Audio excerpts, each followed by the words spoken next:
اور جڑی حدیث مبارکہ ہوں میں پڑھنی طرح دے توجہ کرے آج اتنی با کمال حدیث مبارکہ پڑھی باقی بھی لیکن آج چاسی کوئی وکری ہو گئی.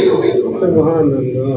امام احمد بن حنبل نے اپنی کتاب مسند احمد کے اندر اس نقل فرمایا حضرت زید بن خالد الجوہنی رضی اللہ تعالیٰ عنہ آپ اس حدیث دے راوی نے گل ذرا توجہ نال سنیا جی کیسی با کمال گل ہے یہ ساڈے واسطے ہی میں نے لگتا جی ساڈے واسطے ہی.